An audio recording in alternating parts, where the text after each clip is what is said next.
Great day everyone. I hope everyone is having a wonderful day today.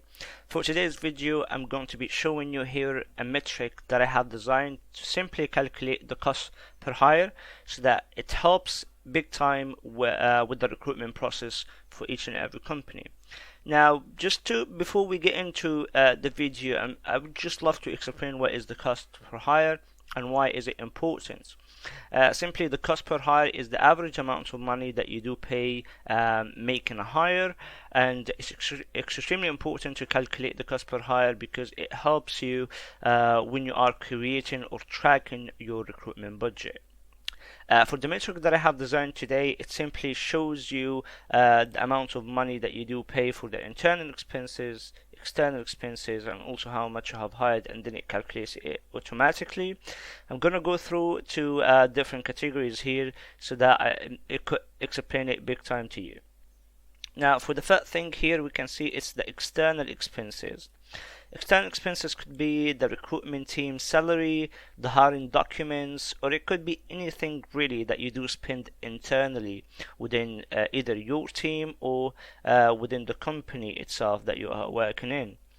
So just to say a simple example here, let's say maybe 5,000 for the recruitment salary, maybe 3,000 I'm sorry, for the hiring documents. Now these numbers or these figures may not be accurate. I'm just simply setting an example here. So you simply just need to add the cost for the category in the internal expenses. Now moving forward here, we do have the same thing, but for this thing it is external expenses. Simply it could be hiring agencies, could be online hiring agencies such as LinkedIn or WhatsApp or Jobzilla, for example, any hiring agencies in your region really. Could be governmental fees, ads online, whether if it is on any of the social media. So just to say an example here, let's say 5,000, 6,000, 7,000 and 8,000. Now, if you have more reasons and more categories to add, you can simply just add whatever you want in these fields. And don't forget to add the cost, as it is eventually going to be calculated the total automatically for the internal and external expenses. Now here we also need to understand how much we have hired, and also there's also one thing here that we need to understand is, are we making these calculations per month or per week or per day, or is it going to be per year? Whatever it is, you simply need to understand the amount of money you're adding and also how many candidates, you have hired. Simply here you type, you put the input, how many you have hired. I'm just going to say an example as 50. I'm going to press enter. As we can see here, it calculates the CPH or the cost per hire automatically. It gives us a figure here that is going to be helping us either create a budget or track the budget that we're setting.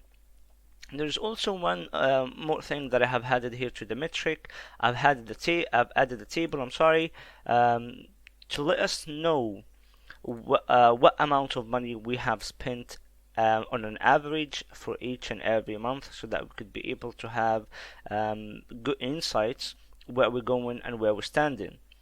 Now, when we add the inputs on this table, it's going to be reflecting automatically on this chart to give us more visual static look to help us also understand where we stand and where we're going. So just to put different figures, I'm just going to type maybe 5,000, 6,000, 7,000, maybe 6,000 again, 5,000, 5,000 again, 9,000. And you just fill it each and every month if you would love to, and as you can see here, it gives us the chart. It reflects automatically to let you know where you do stand. Now here is something also that I have added to the metrics. It simply let you know where you do stand. Like for example here, there is a survey that was made by the National Association of College and Employers.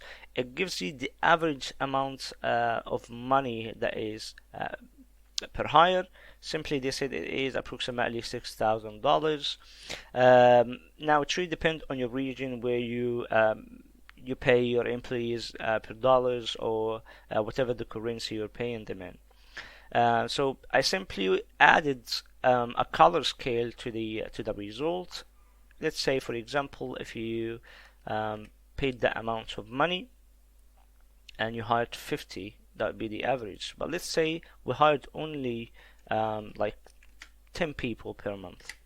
It's going to reflect here that the average amount of money we paid for that month is extremely high, and we need to put some adjustments.